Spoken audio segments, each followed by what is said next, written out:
December 24th, 2021. It's the morning before Christmas in Pritchard, Alabama, a small town of 20,000 just northwest of Mobile. Pritchard is right on the outskirts of Mobile. It is like Mobile's little sister. There's a lot of cultures, a lot of diversity. It's a hidden gem here along the Gulf Coast. And like anywhere else, the holiday season is a time for peace and goodwill.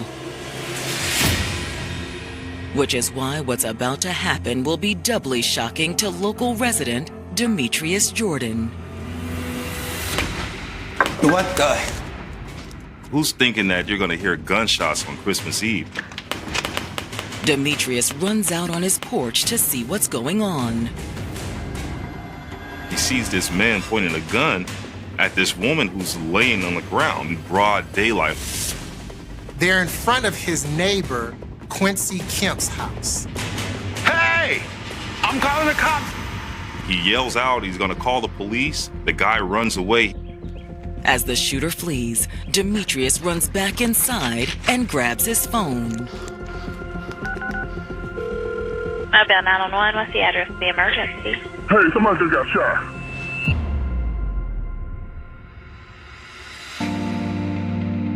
"40-year-old Quincy Kemp's first love was music.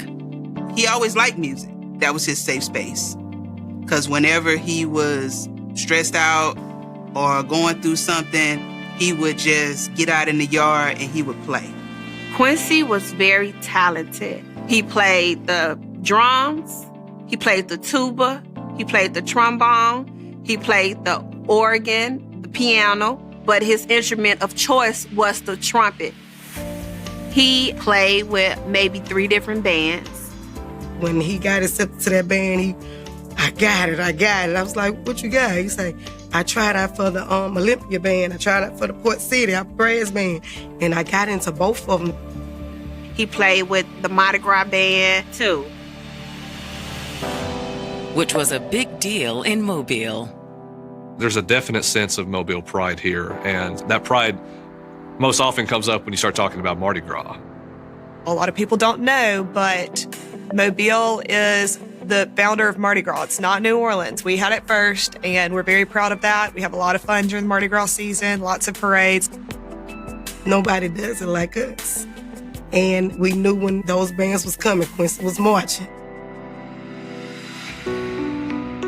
Unfortunately, Quincy's love life was less fulfilling. He'd long since split from the mother of his 2 teenage boys. And he'd recently divorced their stepmother, too. His divorce was brutal because he wasn't ready to let that go. So he found himself in like a dark, dark place. He would come to my house and pretty much just cry, like, I don't understand. I remember telling him you need to leave Mobile. Nothing was really holding him there. But everything changed when Quincy met Shonda Avery in April of 2021. I met Quincy, what they call a hit house in Mobile. A hit house is basically what's known as a juke joint, or a place where people can dance and drink.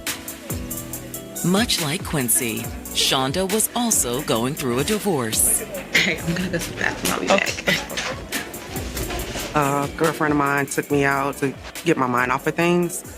And lo and behold, Quincy at the bar wanted to buy me a drink. I turned him down. I told him it's okay because I wasn't really there to meet anybody. A beautiful woman should never have to pay for her own drinks. But he would not take no for an answer. So I just give up. I'm letting him buy me a drink. And once they started talking, they really hit it off. I guess they clicked and was sharing the same struggles. People are meant for connection. So in this case, Shonda and Quincy did have similar experiences. We did exchange numbers that night. Slowly, over the next few months, Shonda and Quincy got to know one another. We spent a lot of time together. We talked daily. We text all the time. They'd have lunch, leaning on each other for emotional support. Quincy picked up the tab when they went to go have dinner, and Quincy called her and he checked on her, and was just something she had never experienced in her life. And that was really special to her.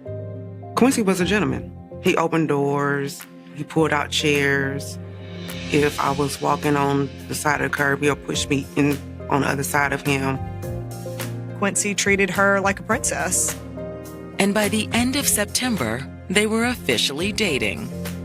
We enjoyed each other's company. We had fun together. But now, after Quincy's neighbor called 911 to report a shooting, first responders have arrived outside his house. Immediately, they see Miss Avery laying down with multiple gunshot wounds. She's barely breathing, but she's still alive. While the EMTs work quickly to load her into the ambulance and rush her to the hospital, police head inside to clear the house. They had no idea what was waiting for them. They went back to one of the back bedrooms. They find Quincy on the couch, deceased. He had sustained a couple of gunshot wounds to the head. Both on the rebound from failed marriages, it appeared that Shonda Avery and Quincy Kemp had found happiness together. Shonda was happy that she found somebody like Quincy who, cared for her and showed her love and compassion. We had fun together. There was never a dull moment with Quincy. But now, after a neighbor called 911 and reported hearing gunshots, first responders have found Shonda severely wounded on the street in front of Quincy's home. The EMTs rush her to the hospital. But there's nothing they can do for Quincy. He's dead in the house, killed by 2 gunshot wounds to the face. When detectives arrive, they find the scene is littered with shell casings. There was 3 9mm shell casings in the bedroom. And then there were 16 fired 9mm cartridges that trailed from the front doorsteps of that house all the way down to the street. There are also no signs of forced entry. You have to wonder, how did the person get in the house? Was it somebody that was familiar with them where they let them in? Or was it a break and entering type thing? But then once you start to go through the house, you notice that there aren't any items that have been taken. It clearly suggested that whoever did this knew Shonda and knew Quincy. This looked like it was a personal attack, a targeted hit. Who would have such malice intent to want to kill 2 people in cold blood on Christmas Eve? After looking over the crime scene, detectives turn to Quincy's neighbor, Demetrius Jordan. He's the one who first called 911. I woke up to gunshots, and I opened my front door to try to see what was going on. He says by the time he got out to his porch, Shonda was on the ground. He was witnessing the shooter standing over Shonda.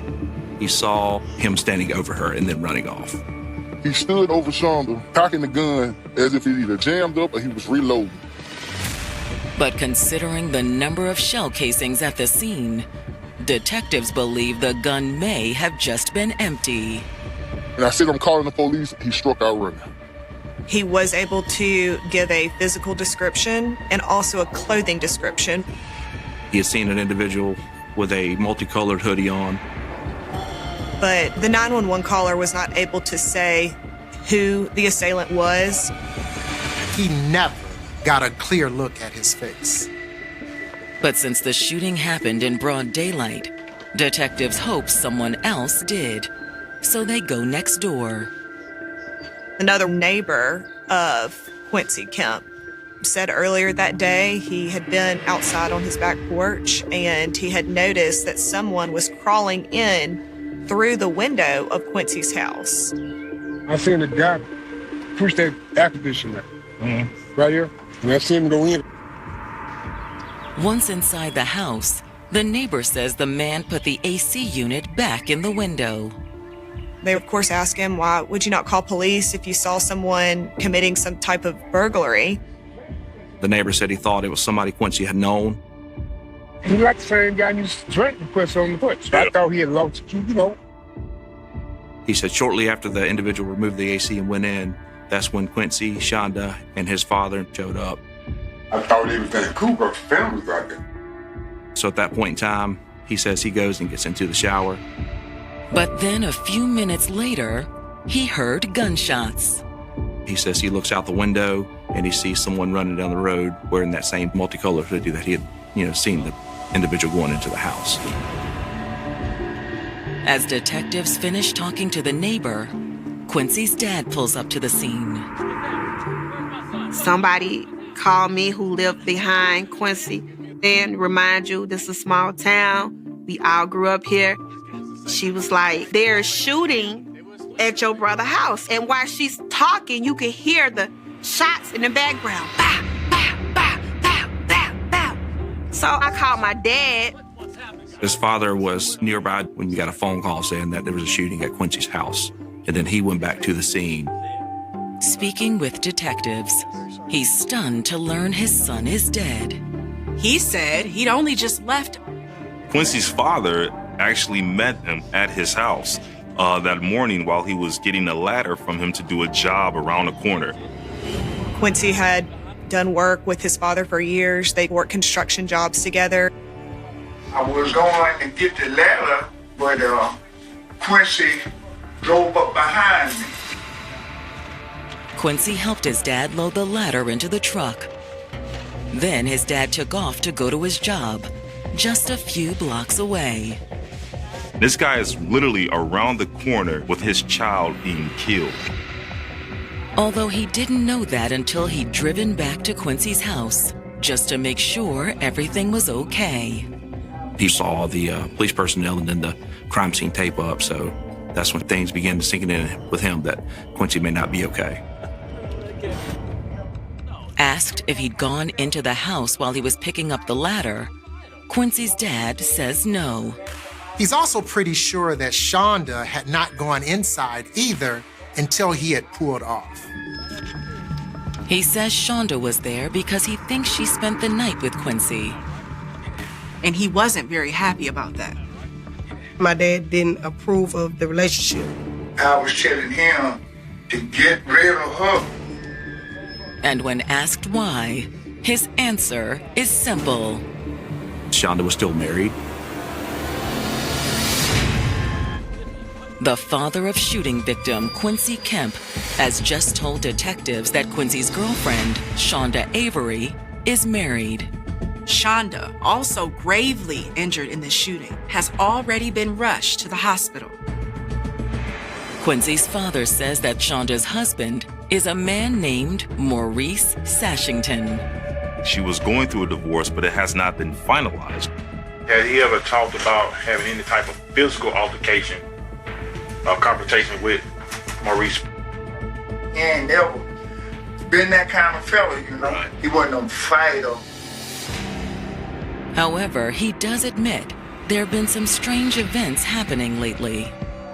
Someone had thrown gasoline on Quincy's car one night and tried to set it on fire. The police said must have been somebody weak gas because it didn't do a whole lot of damage. The fire department said, well, whoever got this gas had water in. Quincy's dad had also heard that someone had tried to run him off the road. But Quincy never accused Maurice of being behind any of the incidents. We all got on the group chat and was like, okay, does this have anything to do with her? And he's like, no, it's not. That was just hearsay. But Quincy's dad does say he cautioned his son about dating a married woman. My dad was not comfortable with Shonda being at the house. He said he didn't think it was a good idea and that they needed to have a little bit of distance. In fact, he told his son that messing with a married woman was going to get him hurt. I was trying to get him straight. So had his father's prediction proven correct? Detectives need to talk to their best eyewitness, Shonda. I felt real bad for her. but I wanted to get all the details from her so I can help put this individual behind bars. Hoping she can ID the shooter, detectives head to the hospital. But she's still in surgery. Shonda's fighting for her life. She died in the ambulance. She died on the table, and they brought her back. She got shot 16 times. Most people that sustain or go through this type of situation do not survive.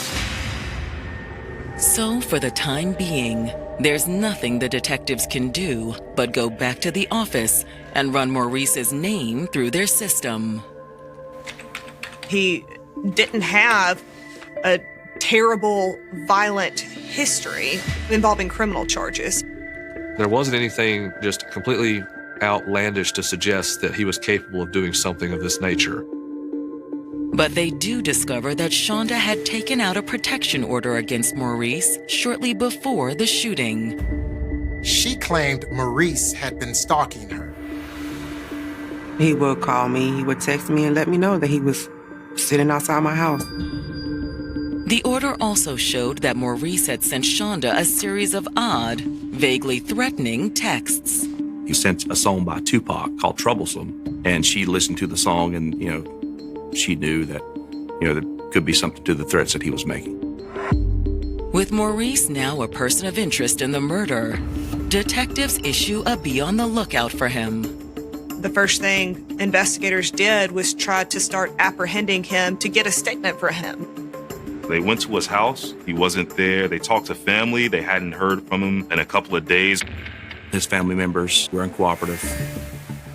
Detectives also head to Alabama State Docks, where Maurice had been working. We learned that he had just left that job in November, the month leading up to the homicide. He had gone to pick up a check or something, and no one heard from him for a while. Did this mean that Maurice has skipped town? But then, on Christmas Day, the day after Quincy's murder, Mobile County 911 receives another urgent call. It's from one of Quincy's neighbors. The fire department was called to extinguish a fire at Quincy's residence. Detectives investigating Quincy Kemp's murder have just learned that firefighters have been called to a fire at his house.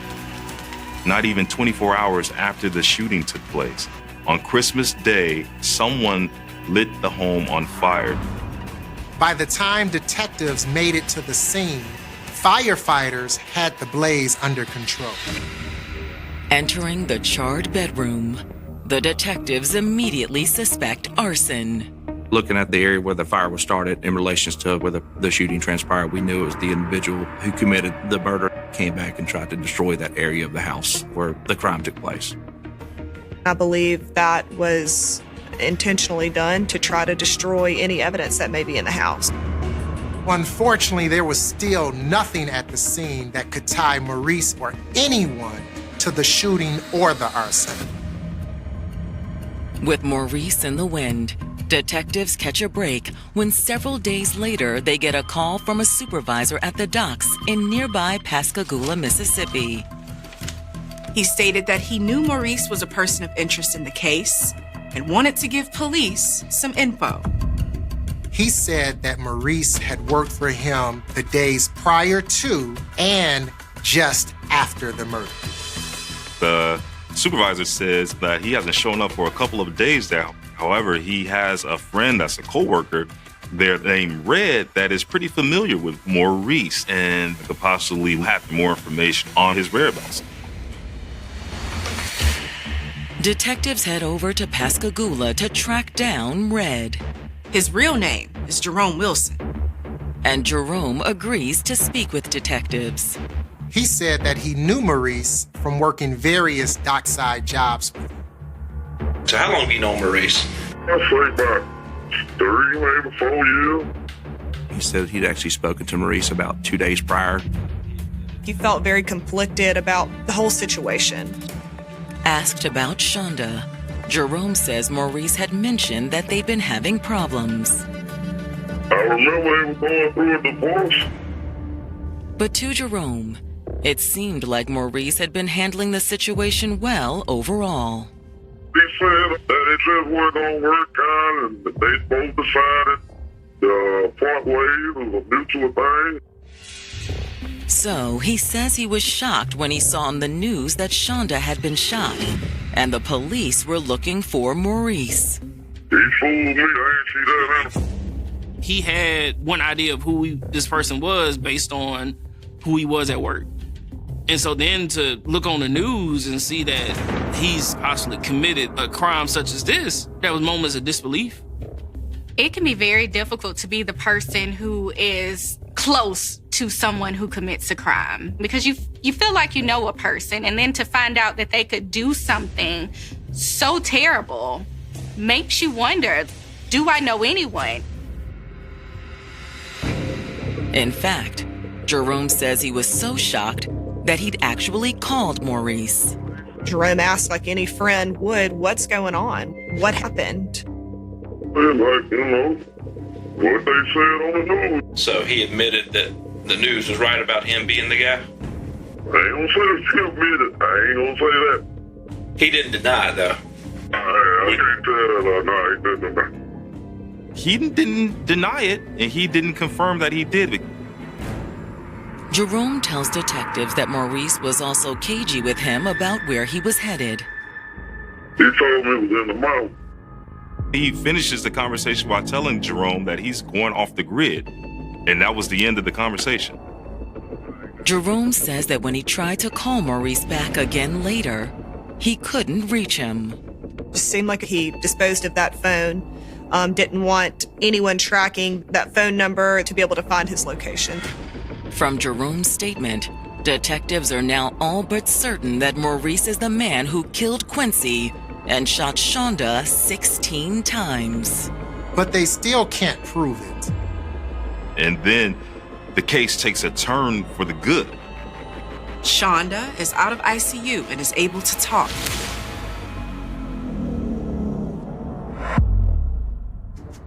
Detectives investigating the shooting that killed Quincy Kemp and put his girlfriend Shonda in the hospital have learned that Shonda is finally well enough to give them a statement.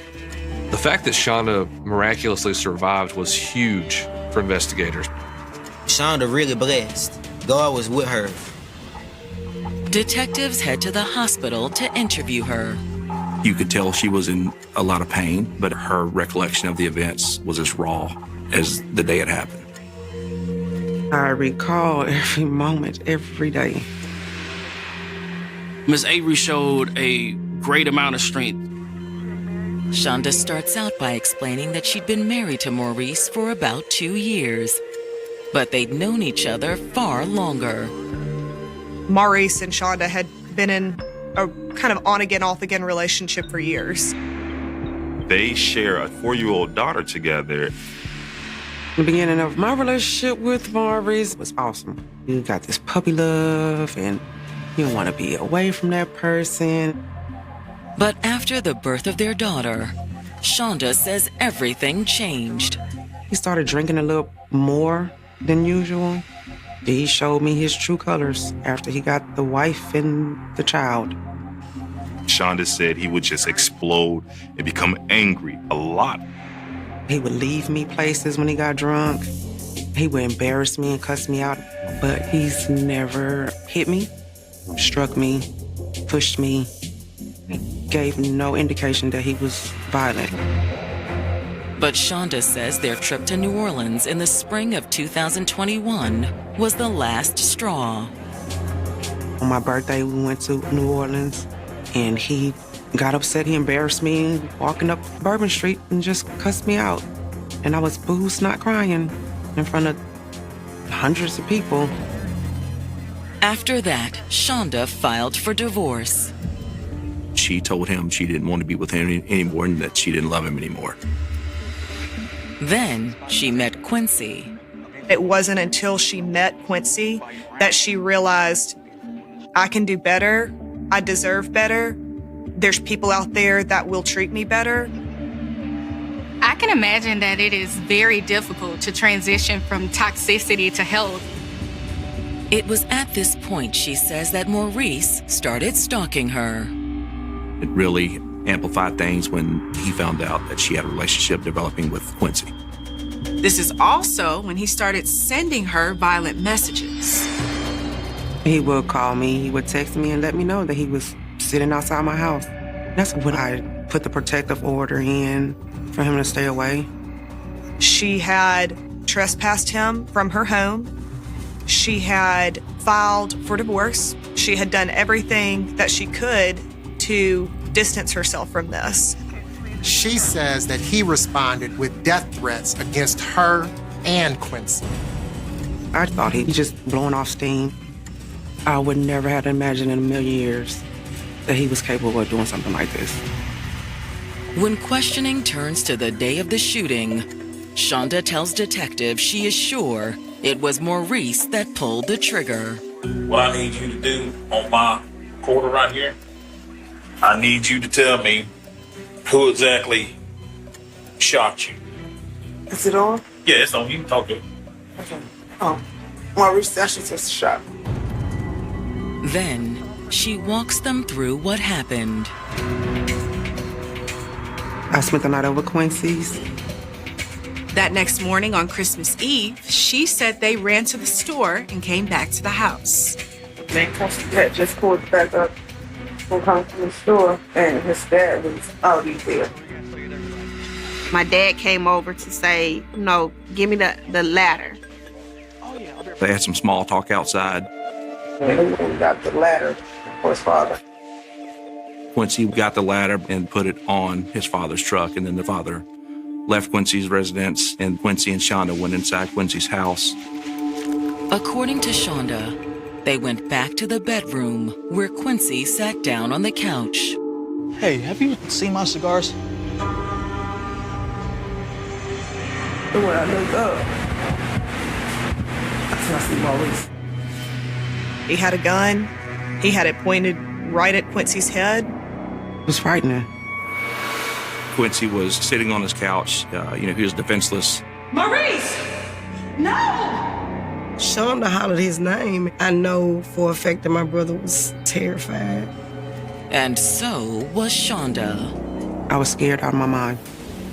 That's when I ran. She ran for her life. But she knew what happened next. Shonda said that she heard Quincy's last words. Man, you'll have to... Maurice shot him, boom, boom, 2 times in the face. She heard Quincy being murdered, and she couldn't even process what was happening. It was so much adrenaline. She said she ain't feel herself go down the steps. And then Maurice went outside to shoot Shonda.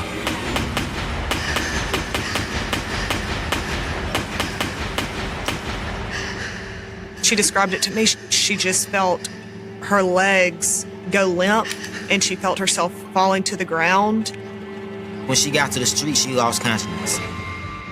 Did Maurice come and stand over you or anything? I remember that. Okay. But you pretty much for certain Maurice shot you. Oh yeah, that was Maurice. That's all I remember until I woke up in ICU. But I do remember that Maurice was the one that shot me and Quincy. I remember him shooting me in the streets like a dog. I believe that he thought she was dead. And it's honestly a miracle that she wasn't. It's one of the most intentional and pre-planned crimes that I've ever seen as a prosecutor. And it makes it especially egregious considering it was Christmas Eve when it all happened. But what detectives needed to know now is Maurice's whereabouts. Ever since Jerome Red Wilson had told them Maurice had gone off the grid, every effort to find him had failed. When there's someone who murdered a man, basically executed him after breaking into his home and then shot his ex 16 times, that's a scary person to be running around on the streets. The whole town of Mobile, Alabama is on edge because no one knows where this killer is. I didn't know where he was, didn't know if he was going to come back to kill me, finish the job. Didn't know if he was going to hurt my loved ones, Quincy's loved ones. It was an emotional roller coaster. I remember for myself just feeling so much anxiety. Every day I couldn't sleep.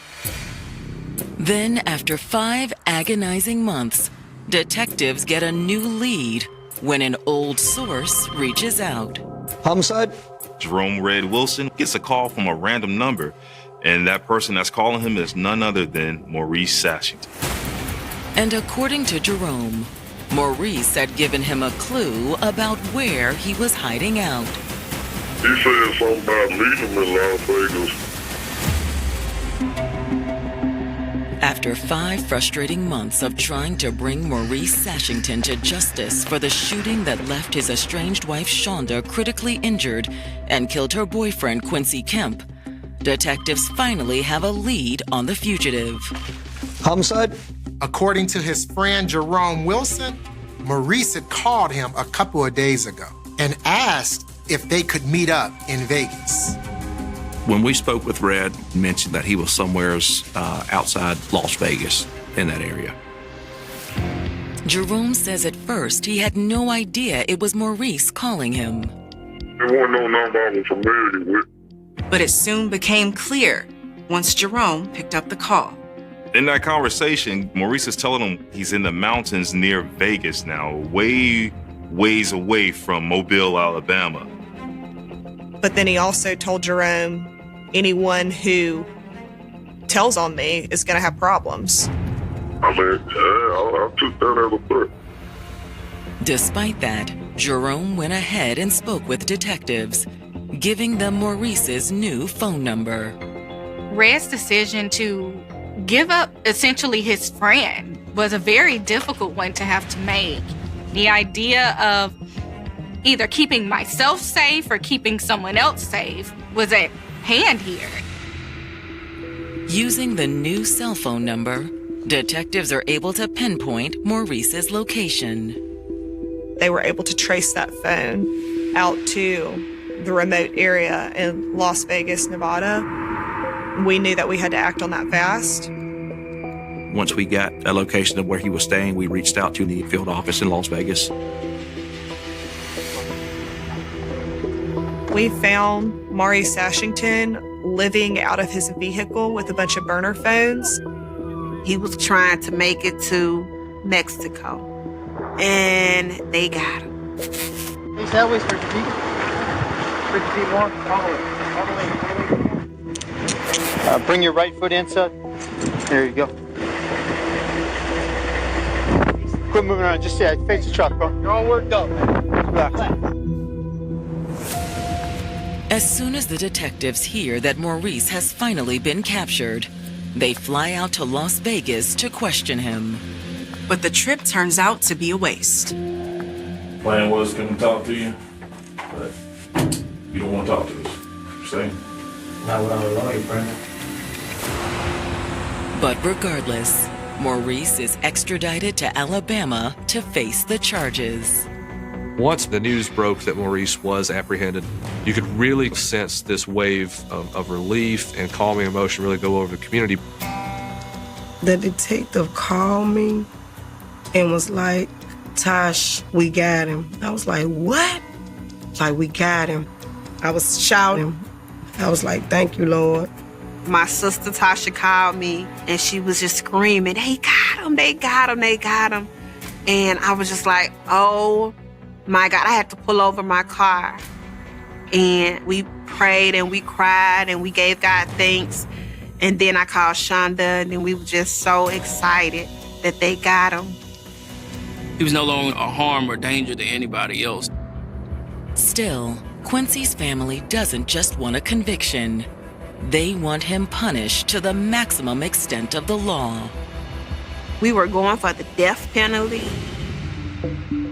But when Maurice stands trial in May of 2024, prosecutors decide not to seek the death penalty.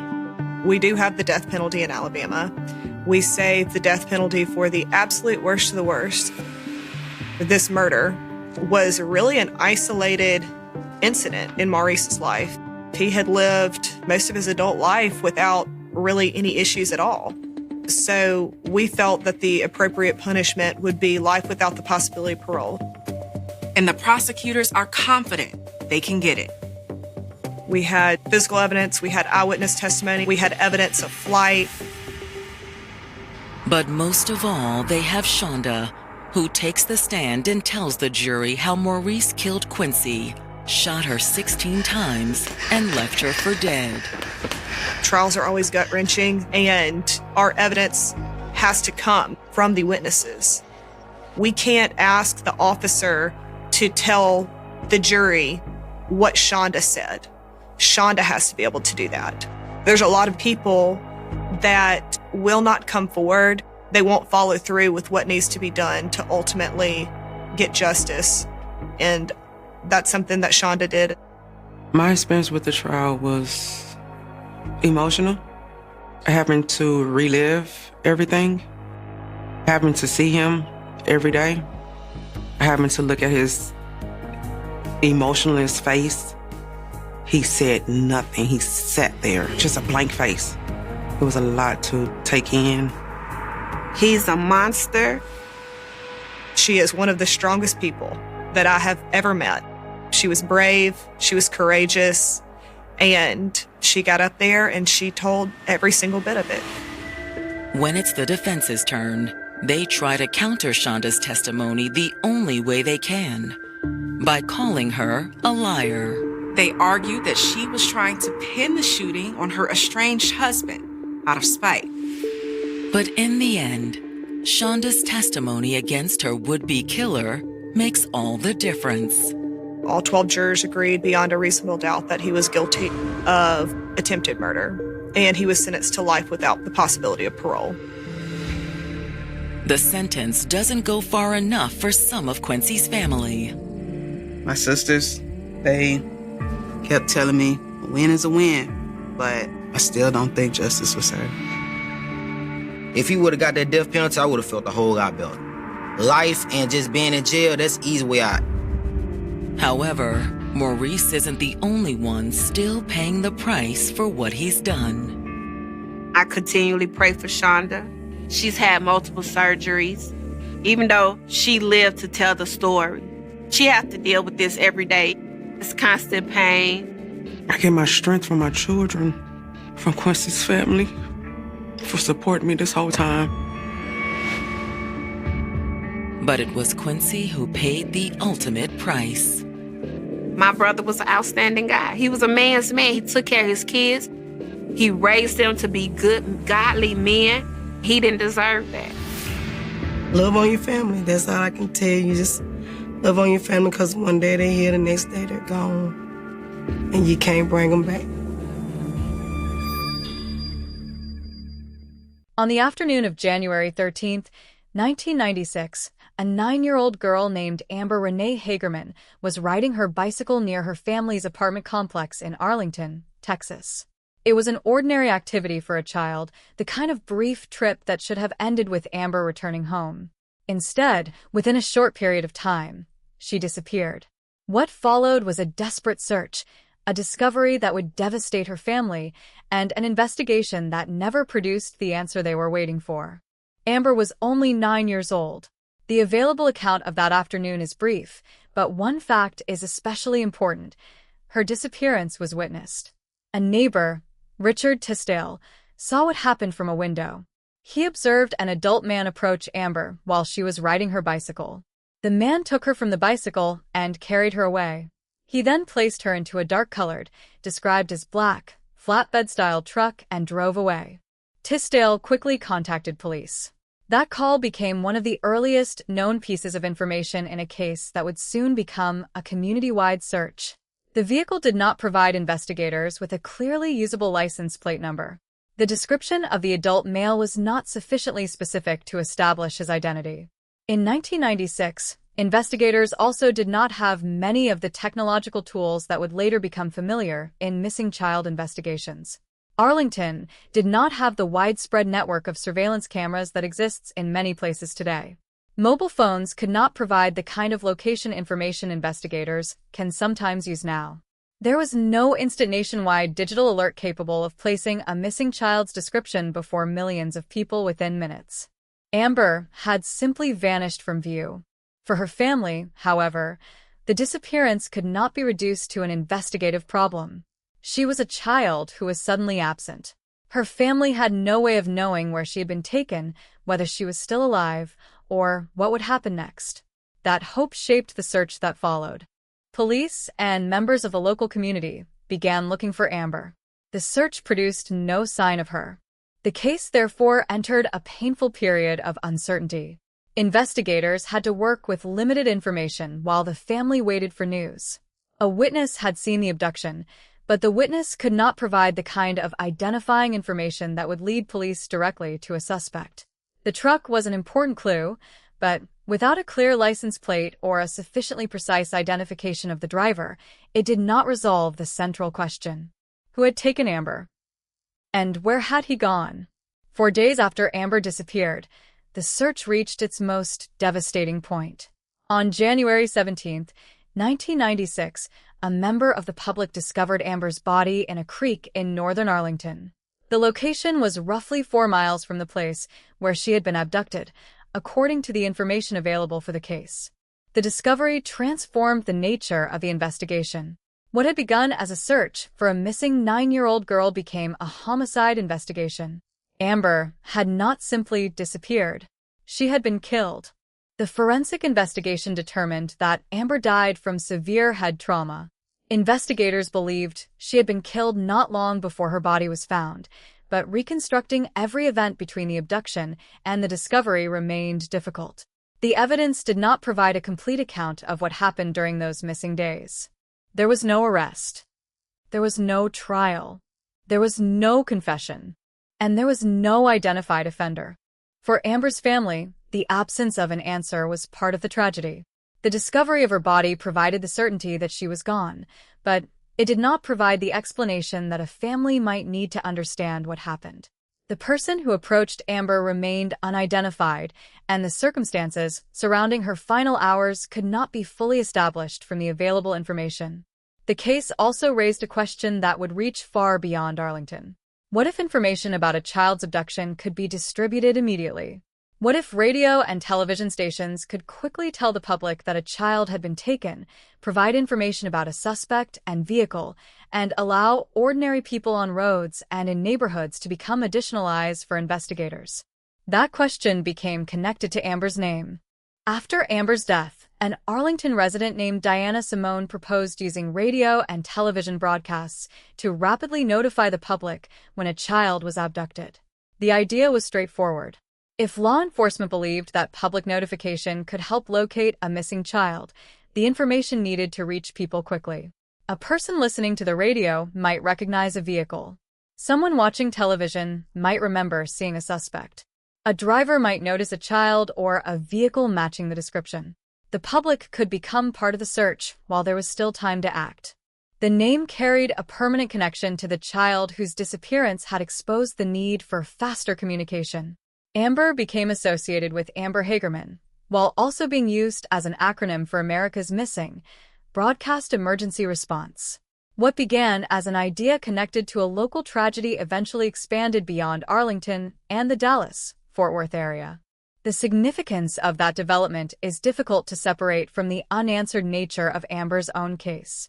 The system that bears her name was not available to her when she disappeared. Her abduction occurred before such a rapid public alert system existed. There was no mechanism capable of instantly placing the essential facts of her disappearance before a broad public audience in the way an Amber Alert can today. That contrast is at the heart of Amber's story. Her case did not end with an arrest or a courtroom verdict. It did not end with a confession or a confirmed identification of the person responsible. Instead, it remained unresolved while the idea inspired by her death moved forward. Today, an Amber Alert can appear through television, radio, highway message boards, and mobile devices. When people see one, they may think first about the child whose photograph or description is displayed in front of them. They may think about the urgency of the search and the possibility that someone, somewhere, has information that could bring that child home. But behind the name is the story of another child who could not be brought home alive. Amber Hagerman was 9 years old when she was taken from her bicycle in Arlington. A witness saw the abduction. Police were called. A community searched. 4 days later, Amber was found dead in a creek. The investigation did not identify the offender, and no one was brought to trial for her killing. Those unanswered questions have remained at the center of the case for decades. That unresolved space is why Amber's story remains painful. There is no final courtroom scene to close it, no verdict to explain it, and no identified perpetrator whose motives can be examined. There is only the known sequence of events and the unanswered question that has remained since January 1996. Who took Amber Hagerman? The answer has never been established. Yet her name did not disappear with the case. Instead, it became attached to a national effort designed to make the response to child abductions faster and more visible. The tragedy could not be undone. Nothing could return Amber to her family. But the lesson drawn from her case was that time and information could matter enormously when a child was missing. That is the difficult legacy of Amber Hagerman. Her story begins not with the alert system that millions of Americans recognize today, but with a 9-year-old girl on a bicycle in Arlington, Texas, on January 13, 1996. It begins with an ordinary afternoon that suddenly became an abduction. It continues through 4 days of uncertainty and a devastating discovery. And it remains unfinished because the person responsible was never identified. The name Amber Alert now signals urgency. It tells the public that a child may be in danger and that information must move quickly. But before that name became a warning displayed across the country, it belonged to Amber herself. A 9-year-old girl, a missing child, a victim whose family never received the final answer they deserved, and a case that remains unsolved. To understand the tragedy of Amber Hagerman, it is important to begin with the person behind the name. Before Amber became associated with an unresolved child abduction case, and before her name became connected with a national emergency alert system, she was simply a 9-year-old girl living with her family in Arlington, Texas. The details that remain about her life are not a complete biography. The available account of the case is centered primarily on the events surrounding her disappearance and death. What can be established is that Amber was a child whose ordinary afternoon became the beginning of a tragedy that would remain unresolved for decades. Amber Renee Hagerman was 9 years old in January 1996. She lived in Arlington, a city in North Texas situated within the Dallas-Fort Worth area. Her disappearance occurred near the apartment complex where she lived, placing the beginning of the case in a familiar environment rather than in some distant or isolated location. Amber was not described as being on a long journey or taking part in an unusual activity. She was riding a bicycle near her home. That simple fact gives the case its disturbing character. The setting was part of the ordinary world of a child. A bicycle ride could seem like a routine part of an afternoon. There was no indication that Amber knew she was entering danger. There was no warning that the short distance from the apartment complex would become the last known portion of her life that her family could associate with an ordinary childhood. Amber was accompanied by her younger brother Ricky during part of that afternoon. The children rode their bicycles in the area near the family's apartment complex. At some point, Amber stopped at a parking area. It was there that the course of her life changed. The available account does not provide a detailed description of what Amber had been thinking during those moments, and it would be wrong to invent one. What can be established is that an adult man approached her. A witness saw the encounter from a window. The witness, Richard Tisdale, observed the man take Amber from her bicycle and carry her away.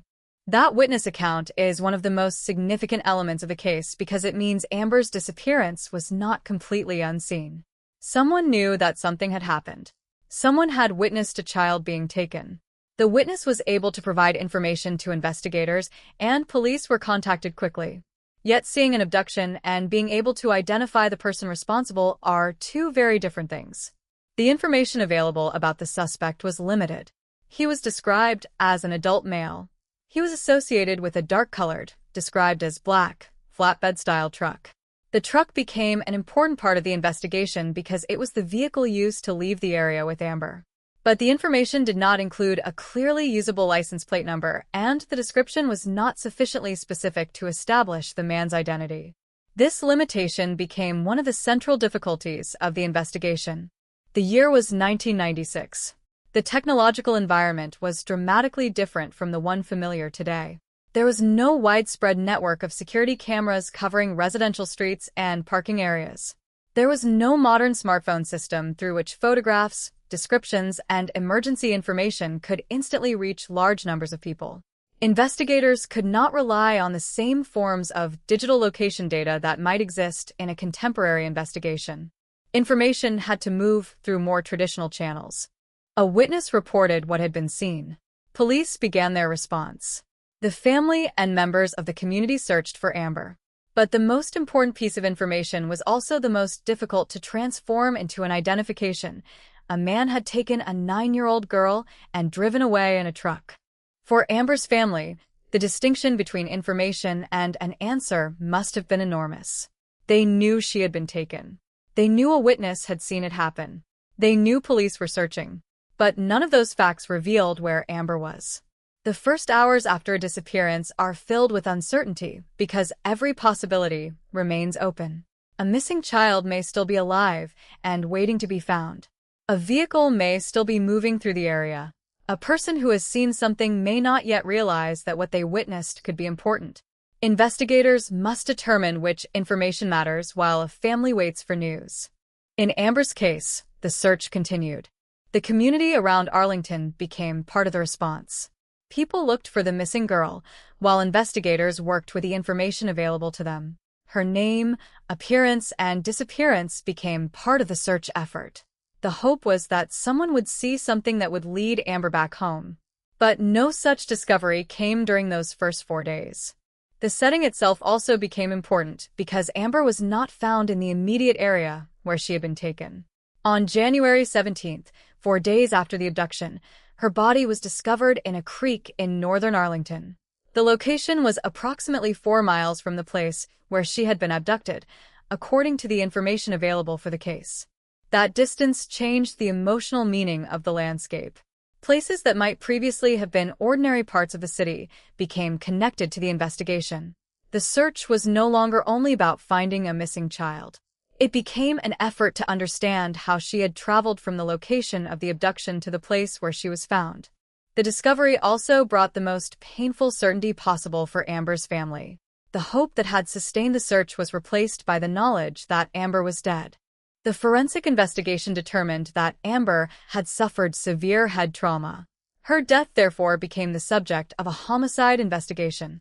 Yet, even this devastating discovery did not answer the central question. Knowing how Amber died was not the same as knowing who had killed her.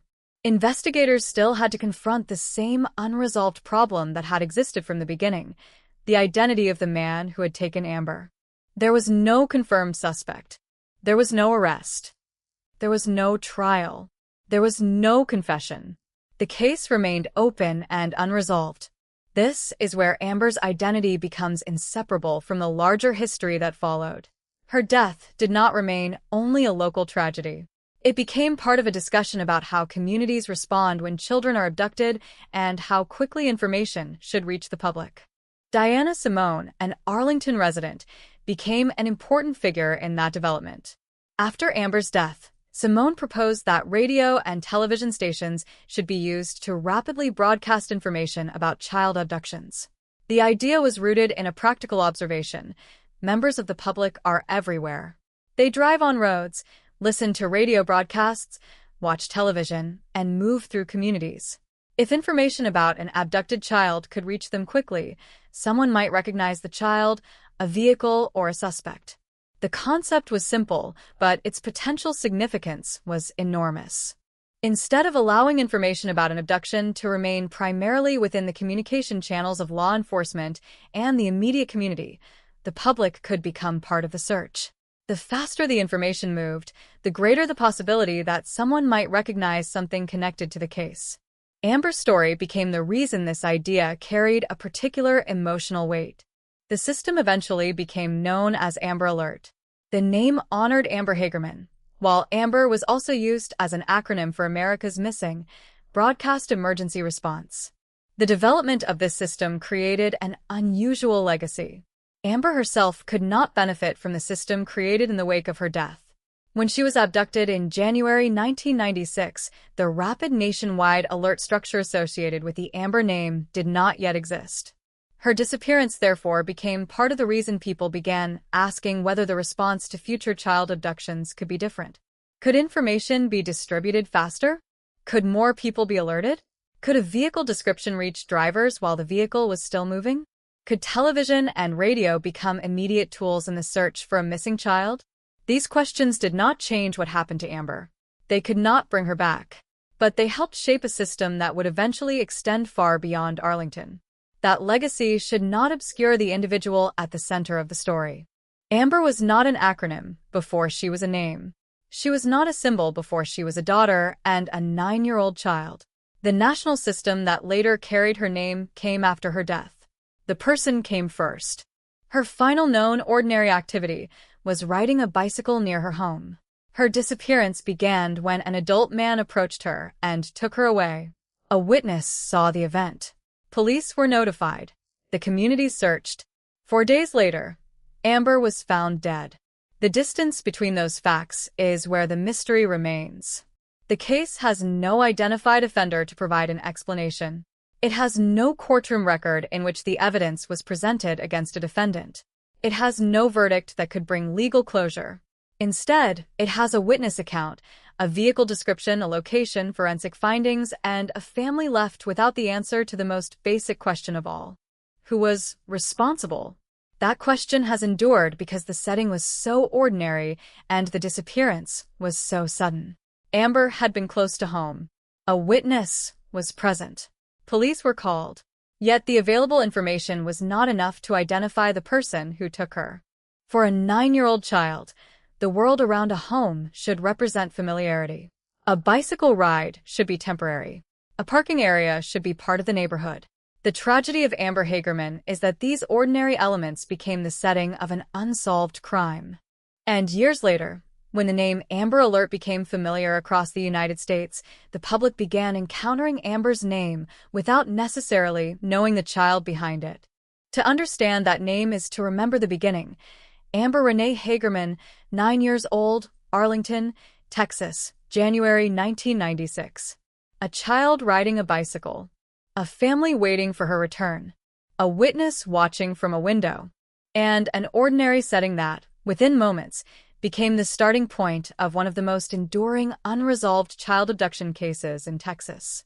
The next stage of the story is the afternoon itself, when the ordinary bicycle ride became an abduction and the first critical minutes of the investigation began. On January 13, 1996, the afternoon began with something that seemed completely ordinary.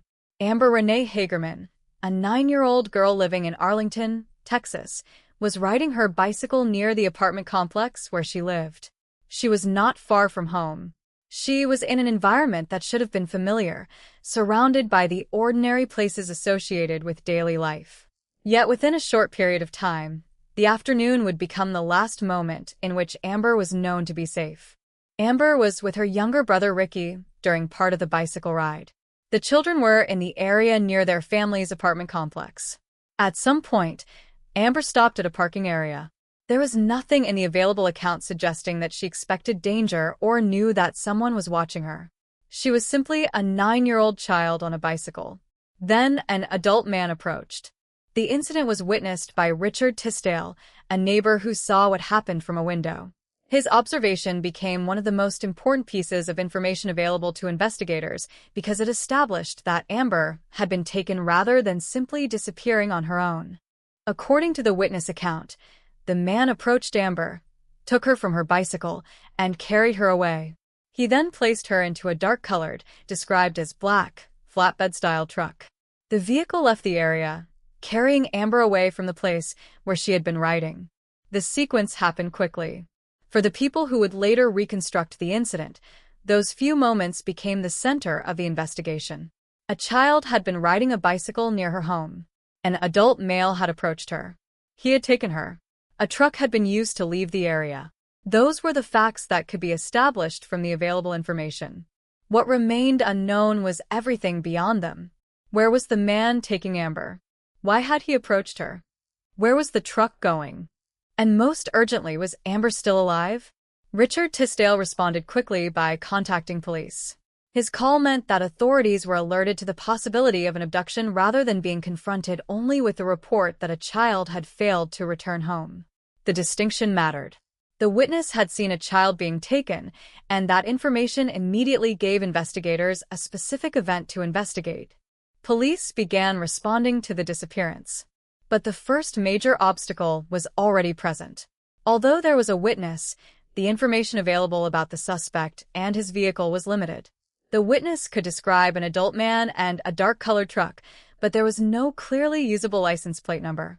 There was also no sufficiently precise identification that allowed investigators to establish the man's identity. The vehicle was therefore both a clue and a dead end. A truck had carried Amber away, but investigators could not simply follow it. Without a license plate or another distinctive identifying feature, there was no direct path from the vehicle description to a confirmed owner or driver. The same problem applied to the suspect. Investigators knew that an adult male had taken Amber. But knowing that a man was responsible for the abduction was not the same as knowing who that man was. A general description could be shared, but a general description could not necessarily distinguish one person from another. The investigation, therefore, depended on finding additional information. At the same time, Amber's family faced the most frightening uncertainty imaginable. Their 9-year-old daughter had been taken. There was a witness who had seen the abduction, police had been contacted, and a search was beginning, but none of those developments told the family where Amber was. The possibility that she might still be alive remained central to the search. Police and members of the local community began looking for her. Information about the disappearance was circulated, and people searched the Arlington area. The effort reflected a simple objective: find Amber. Every hour mattered. Yet the search did not produce an immediate breakthrough. The circumstances surrounding the abduction made the case especially difficult. Amber had disappeared quickly. The suspect had access to a vehicle, allowing him to leave the immediate area. The available description of that vehicle was not enough to establish where it went. The man responsible had not been identified. And in 1996, investigators did not have many of the technological resources that are available in missing child investigations today. There was no widespread network of surveillance cameras documenting streets and parking areas. There was no modern smartphone infrastructure capable of immediately distributing an emergency notification to large numbers of people. Investigators could not depend on the digital trail that a contemporary vehicle or mobile device might create. Information moved differently. A witness made a report. Police communicated with other authorities. Community members searched. Radio and television could spread information, but there was not yet the system that would later be associated with Amber's name. This difference would become important after the case was over, but during those 4 days, it was simply the reality facing Amber's family and the investigators searching for her. The first day passed without Amber being found. Then another. The uncertainty continued. There was no confirmed location, no identified suspect, no information that could lead investigators directly to the missing girl. The witness account remained important because it provided a starting point. Someone had seen the abduction, but the case still lacked the piece of evidence that could transform that observation into an identification. The truck remained unidentified. The man remained unidentified. Amber remained missing. Then, on January 17th, 4 days after the abduction, the search ended in the worst possible way. A member of the public discovered Amber's body in a creek in northern Arlington. The location was approximately 4 miles from where she had been abducted, according to the information available for the case. The discovery changed the investigation immediately. The search for a missing child became a homicide investigation. The hope that Amber might still be found alive was gone. The family now knew that their daughter had been killed. Investigators had to determine not only who had taken her, but who had caused her death. The forensic investigation determined that Amber had died from severe head trauma. That finding provided an important fact about the cause of death, but it did not solve the central mystery. Investigators still did not know who was responsible. The available information did not establish every event that occurred after Amber was taken. The exact sequence of her final hours remained unclear. The discovery of her body provided a location and forensic evidence, but not an identified offender. There was no suspect brought forward with sufficient evidence to make an arrest. There was no defendant. There was no trial. The case remained unresolved. For Amber's family, the transition from hope to grief was devastating. During the 4 days after the abduction, the search had been driven by the possibility that their daughter could still be found. The discovery in the creek removed that possibility permanently. But the investigation did not end with the discovery. In many ways, the most difficult questions were now even more urgent. Who had taken Amber? Who had driven the truck? Was the person seen by the witness also responsible for her death? What happened between the abduction and the discovery of her body? The available facts could establish the beginning and the end, but the middle remained incomplete. Investigators knew that Amber had been taken from her bicycle. They knew a witness had seen the incident. They knew a dark-colored truck had been used. They knew her body was later found in a creek approximately 4 miles away. They knew the cause of death involved severe head trauma. But those facts did not produce a name. That absence would define the case for decades. The investigation also exposed a larger problem in how information about child abductions could move through a community. Amber's disappearance had been reported quickly, but there was no dedicated emergency alert system capable of distributing a standardized child abduction warning across the public communication network. The significance of that absence would become clearer after Amber's death. An Arlington resident named Diana Simone proposed using radio and television to quickly broadcast information about child abductions. Her idea was based on the possibility that a larger public audience could provide additional eyes in a search.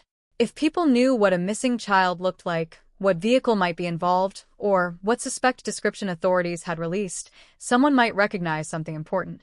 That idea eventually became associated with the Amber Alert System.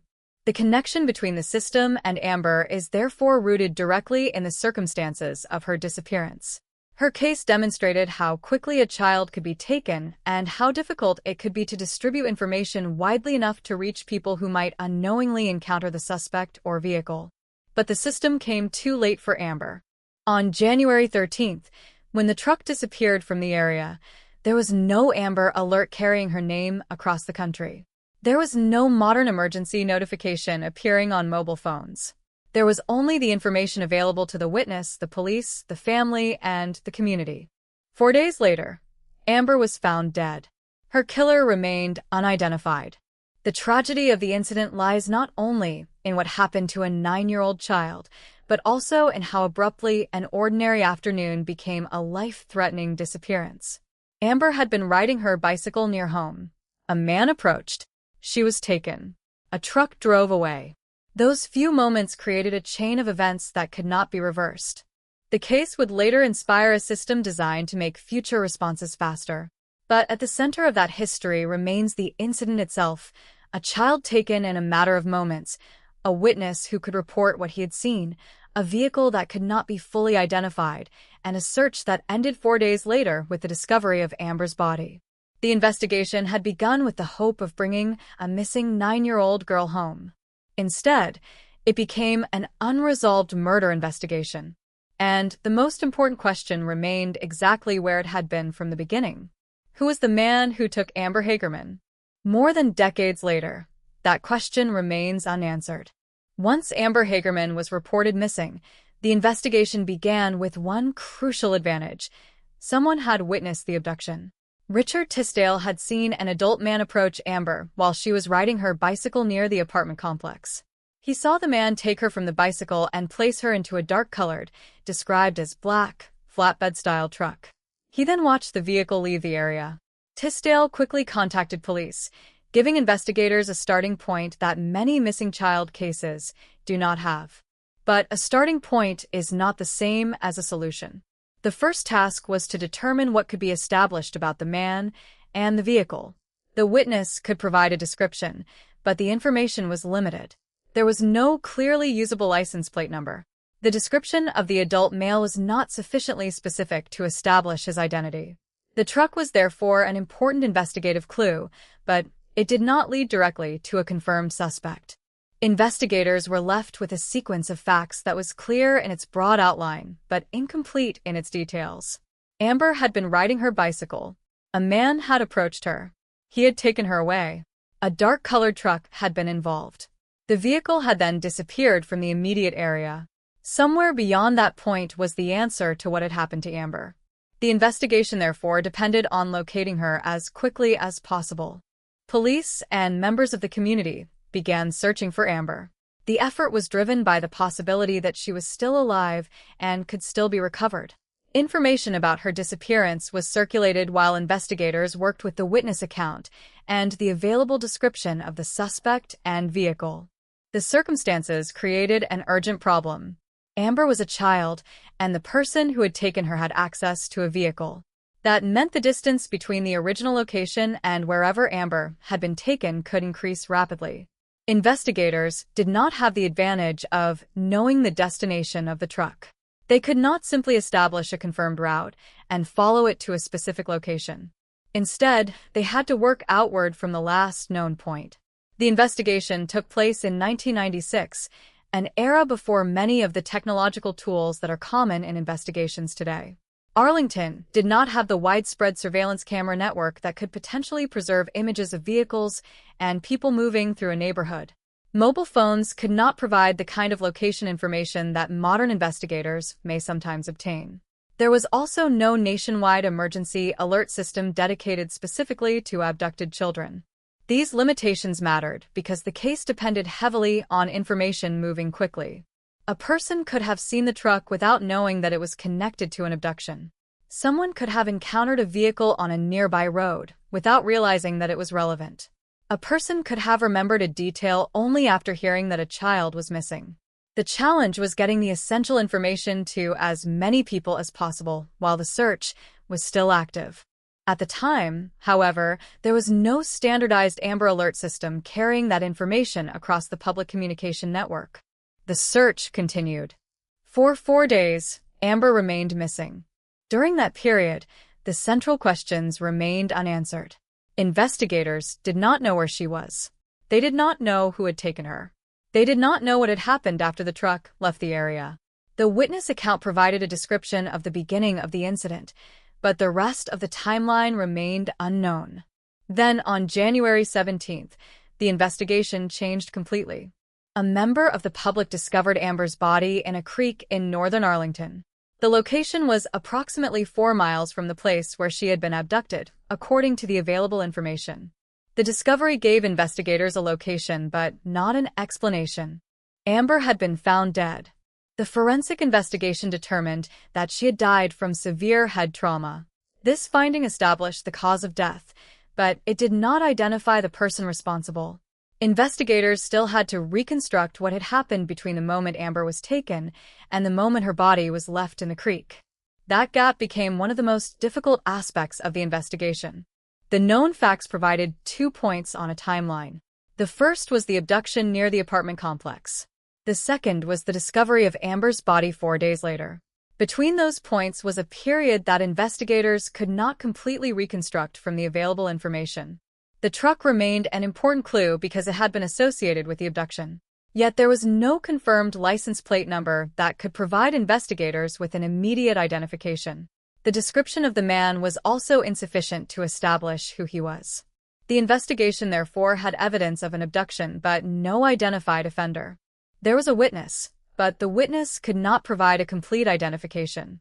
There was a vehicle, but the vehicle could not be conclusively traced. There was a body, but the discovery did not reveal the identity of the person responsible. And there was forensic evidence showing severe head trauma, but that evidence did not by itself answer who had inflicted the injuries. The absence of a suspect meant that investigators could not proceed toward the kind of courtroom process that might eventually provide legal answers. No arrest was made. No defendant was identified. No trial followed. The case remained unsolved. Yet the investigation did not disappear from public memory. The circumstances of Amber's abduction raised a broader question about how missing children should be reported. Her case demonstrated the importance of rapid information, particularly when a witness had seen a vehicle and a suspect leaving the scene. That question became especially important through the efforts of Diana Simone, an Arlington resident who proposed using radio and television to quickly notify the public when a child was abducted. The idea was practical. Radio and television could reach people beyond the immediate neighborhood. If information about a missing child and the suspected vehicle could be broadcast quickly, members of the public might recognize something that investigators had not yet found. Someone might remember seeing the vehicle. Someone might recognize the description of the suspect. Someone might notice the child or the vehicle somewhere along a route. The concept transformed the public from passive observers into potential participants in the search. The tragedy was that such a system did not exist when Amber was taken. Her case became part of the reason for developing one. The idea that grew from the aftermath of Amber's death eventually became known as the Amber Alert System. The name was chosen in memory of Amber Hagerman and was also used as an acronym for America's Missing, Broadcast Emergency Response. The development of Amber Alert did not solve Amber's own case. It did not identify the person who took her. It did not provide a definitive explanation of what happened during the 4 days between her abduction and the discovery of her body. But it changed the way future cases could be approached. The importance of this distinction is essential. Amber's case should not be presented as though an Amber Alert had been issued for her and failed. It did not exist in its later form at the time of her abduction. The system was created afterward, inspired in part by the need for a faster public response to child abductions. The investigation into Amber's death therefore produced two very different outcomes. On one side, there was no resolution. The offender was never identified. No one was arrested, tried, or convicted for Amber's killing. On the other side, her name became attached to a system intended to help other children. That contrast is one of the defining elements of the case. The evidence available to investigators could establish that Amber had been taken. It could establish that a witness saw the event. It could establish that a dark-colored truck was involved. It could establish that Amber was found approximately 4 miles away in a creek 4 days later. It could establish that she died from severe head trauma. But evidence is valuable only when it can be connected to a person, a place, or a sequence of events strongly enough to establish responsibility. In Amber's case, that connection was never completed. The suspect remained unidentified. The vehicle description remained insufficient. The events between the abduction and the discovery of the body remained incompletely understood. The absence of a clear resolution meant that the case could not move into the next stage of a criminal prosecution. There was no defendant whose actions could be tested in court. There were no courtroom proceedings that could establish guilt or innocence. The investigation remained an unresolved search for the person responsible. For Amber's family, this meant that the discovery of her body brought grief, without the closure that a solved case might provide. They knew their daughter had been killed, but they did not receive the final answer to the question that had followed the investigation from its earliest hours. Who had taken her? Who had killed her? The case could establish that these events had happened, but not who was responsible. That unresolved ending also gives the investigation a lasting significance beyond the individual clues. Amber's disappearance exposed the importance of speed when a child is abducted. The witness had reported what he saw, and police responded, but the available communication systems could not provide the kind of immediate, coordinated public warning that would later become possible. Diana Simone's proposal addressed that problem directly. The idea was not complicated. It depended on information, speed, and public awareness. When a child was believed to have been abducted, the public needed to know quickly enough for their observations to matter. From that principle, a system bearing Amber's name eventually emerged. But the original investigation remains unfinished. The man seen taking Amber was never conclusively identified. The dark-colored truck did not lead investigators to a confirmed offender. The 4-day search ended with the discovery of Amber's body rather than her safe return. There was no arrest, no trial, and no conviction. The evidence stopped short of providing the final link. And so the investigation of Amber Hagerman remains defined by both what was known and what was never discovered. The facts established the terrible beginning and the devastating end, but the person responsible remained beyond the reach of investigators. Her name would go on to become synonymous with emergency action in child abduction cases. Her own case, however, remained open in the only sense that mattered to those who still wanted an answer. The search for Amber ended in January 1996. The search for the truth did not.